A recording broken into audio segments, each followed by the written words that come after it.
Hello guys, welcome back to my channel. As you can see from the title, I will be covering one of the most popular brands out there right now for skincare. In my skincare videos and in my comments section, I get a lot of questions on why I don't really feature the Ordinary products or which ones I use and questions like that. If you want to see what products I do not go near and also a few that I would recommend, then stay tuned to find out. Yeah, let's just get into it. So I'm sure we're all aware of what the Ordinary is. If you're not, it is a very affordable, honest skincare brand that's been around for a while, but recently I feel like it's just picked up some more hype, especially because of TikTok and one particular product I've noticed.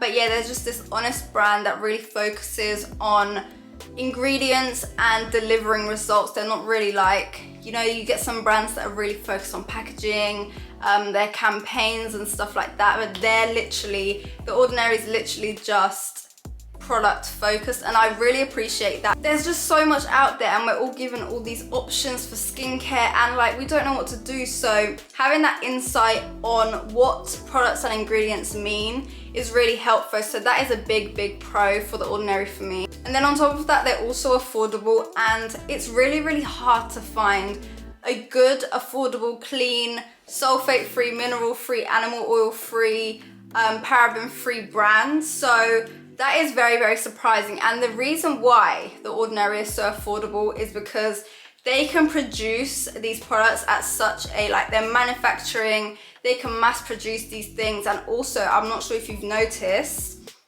we don't really get Ordinary ads, you know, they don't really pay for advertisement and marketing, so they really save a lot. Their packaging isn't fancy, like it's very clean. So yeah, if you've ever wondered like why is Ordinary so affordable and how can it be so good for you if it's that cheap, because usually there's like a catch, that is basically it. Because if you look at the ingredients in most products, you'll notice that majority are actually really good for your skin. So you're like, what? Like, they're not produced in China either, so it's like, what is the truth? When I first saw the brand and I saw percentages, I was really scared because I was like, what is this peroxide? What is this acid I'm putting on my face? Oh my gosh, it's gonna fall off.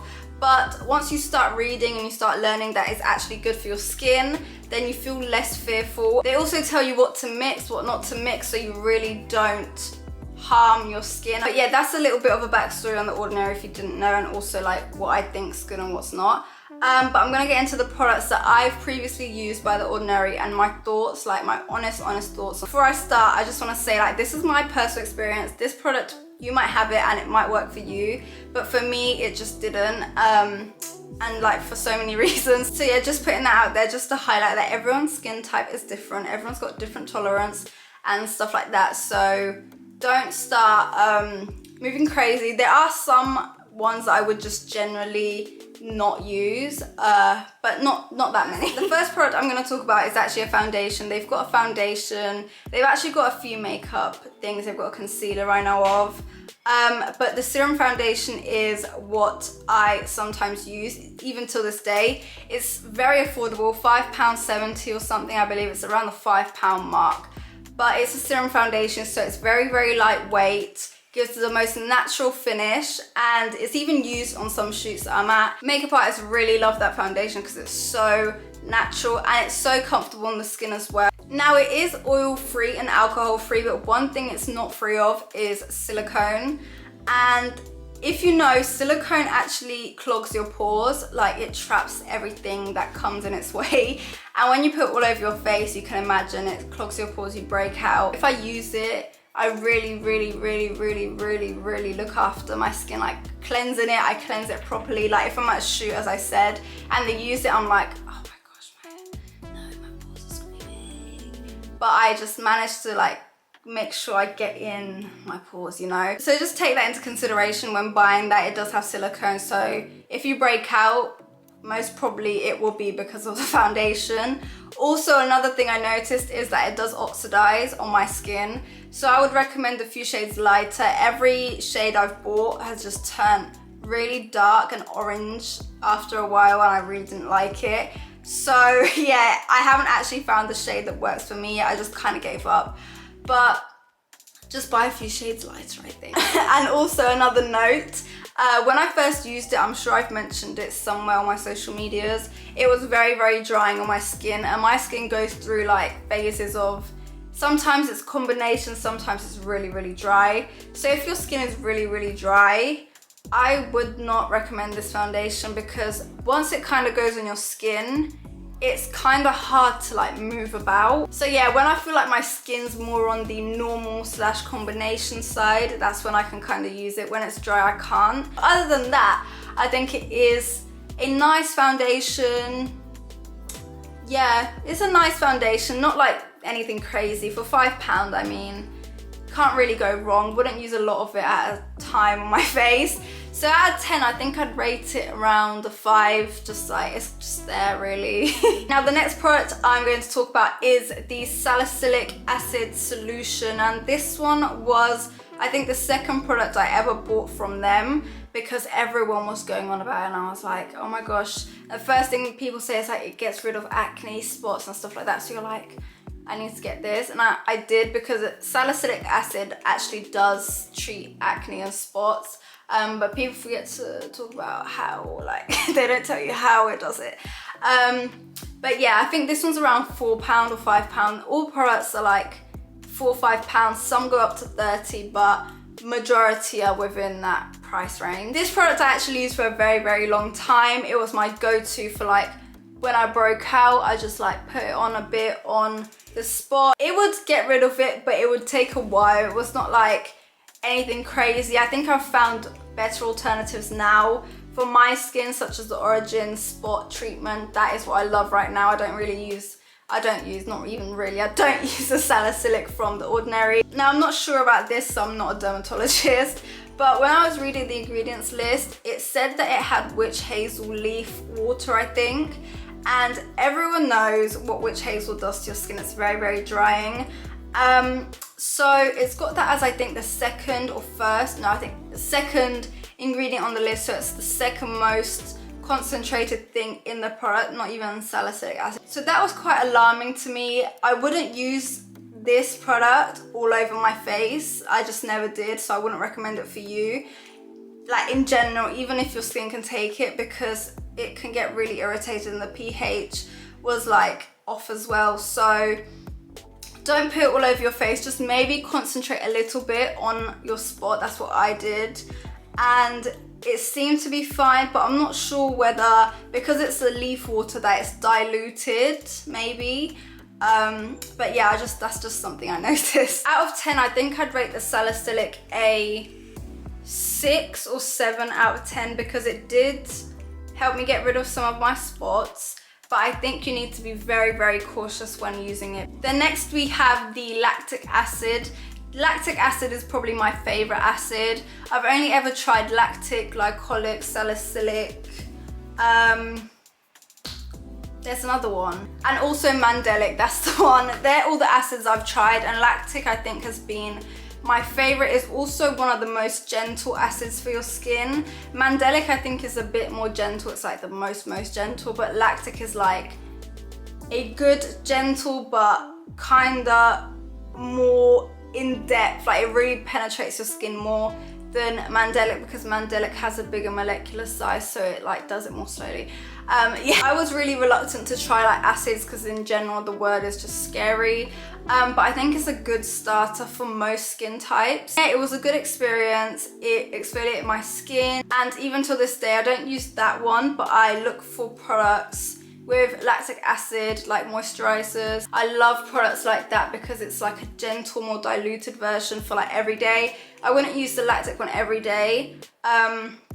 Maybe once a week when you're starting off, so your skin gets more used to it, and also just dilute it as well if it's a bit too much. But that one was really nice. I would recommend that over all the other ones they have. I did also buy their mandelic one. That's how I got introduced to mandelic acid. It's not really heard of. Not many people talk about it. It's mostly like glycolic and stuff that people talk about. But that one is very, very good if your skin is more gentle. I wouldn't say sensitive, because I feel like when your skin's sensitive, acids in general are just gonna irritate your skin. Also, if you are a darker skin toned and you're scared because of discoloration and stuff like that, Mandelic is also very good. But yeah, their lactic acid was a good one for reducing irritation but still exfoliating. Wasn't drying on my skin. So out of 10, I think I would rate it an 8, a 7 or 8. It was up there with something I would actually buy again. I just kind of stopped using it, not because it was bad, just kind of forgot about it. The next product is one that I think is also very popular. It's the Marine Hyaluronic, which is a hyaluronic acid. Hyaluronic acid, of course, is good for hydration. Very popular product. It's really grown out there. It's in most products nowadays, foundations, moisturizers, everything, cleansers. So I'm sure you've heard of it.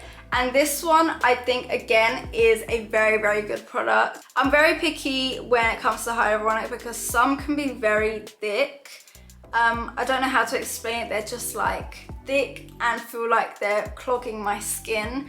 But this one's super, super lightweight, and it's like, I think one of the best products they have. Don't forget when you use hyaluronic acid that you have to have a wet face. Otherwise, you're just like putting it on to nothing and it's not getting anything. Definitely one of their best products, would definitely recommend. 8 out of 10, even 9, I think. Reason why I don't feature it, I think, is just because I ran out and I just haven't bought it again because like there's so many things out there, I kind of forget that that exists. That one is a good product, especially if you have dry skin. This next product I really did not enjoy. I think it's the borax seedling, I think that's how you say it. It was just really, really greasy. Now I know it's an oil, but there are oils out there that are not greasy and don't feel like your skin is just like, you know, it just did not feel nice on my skin. It was smelly, like it just smelled weird. Even the person at the counter was like, yeah, it does have a weird smell, but that's just the smell. I just didn't like it at all. And it was like hydrating, but the experience I just did not like at all. So I would not recommend. Just from, if you're like picky with smells, and it just was very heavy. Going to bed with it on my skin, I just did not like it. So yeah, it's a no from me. And then last product is the most popular, I think. I think I said that about the hyaluronics, but I think this one is actually like the most popular. It's the niacinamide solution that they have. This is also a very, very good product. Now I can say this product genuinely, when I use it almost immediately, or maybe like a few minutes, 10 minutes after I put it on, my nose doesn't feel greasy anymore. The sebum, like, it just reduces it so much, and the irritation, the look of like blemishes after a while also starts to go. Such a good product, and it's always out of stock, honestly. I've tried to get it again, but it's always out of stock. So when you see this available, just buy it and then try it, because it's a reason why it's always sold out. It's a great product under makeup, like before you do your makeup and you're doing your skincare, put this on so your T-zone just calms down a bit. At night, because that's when I really get oily at night, I've noticed I wake up and my T-zone's like drenched. I like to put that on at night as well. So yeah, 10 out of 10 product, love it, would recommend. Absolute quality. So yeah, that was just a quick run through on all the products that I've tried from The Ordinary and my honest thoughts. I think what you can take from this is, I know it's really hard now with TikTok and stuff to not jump on trends and buy things because people tell you to, and they say like, oh my god, this really works. But you have to like just think about, I didn't feature the peeling acid solution thing that was going around because I know my skin will not, that's just not what I need for my skin right now. So I didn't buy it because it's just, I don't want to use it, you know? You have to know how to use the products, look into it. Like, will this actually work before you spend your money and you do something that's really gonna harm your skin and like have long lasting damage? You don't want to do that to your skin. Really be cautious out there, guys. Our skin is very, very young. Majority of us don't need to be putting all these harsh things on our skin all the time and misusing it. So yeah, that's just a quick side note. Before you buy things, really look into it and try and figure out what your skin actually needs. But yeah, motherly advice over. My overall thoughts on The Ordinary is, yeah, they're a cool brand, like they're affordable, accessible, have everything you need, I think, but I think it's just very hit or miss. Like, I think I don't like more products than I like. So, yeah, it's just kind of there. I haven't like fallen in love with it. It wasn't like, oh my gosh, this is the best product. And there are brands out there that I'm like, oh my gosh, I need to put everyone onto this. And The Ordinary just wasn't one of them for me. Yeah, as I said, they have their star products like the Niacinamide, the hyaluronic. But yeah, nothing crazy. It's a great thing to try, like trying out their products. If you find something you love, it's affordable, so it's amazing because you get to save money and things actually work for your skin because it is a good quality brand. Like the actual products are good. But yeah, I think it's just not, they're just not a brand I really gravitate towards like that. I think if you have any products that you really enjoy from The Ordinary and you think everyone needs to try this, comment it down below, but include like your skin type, your concerns and stuff like that. And maybe someone with similar can see that and try it out instead of just like saying, you need to try this and like not including any backstories, because people will try it and it might not work for them. So maybe give as much insight as you can when recommending products. So yeah, that's just some advice. I'll see you guys again in my next video. Bye.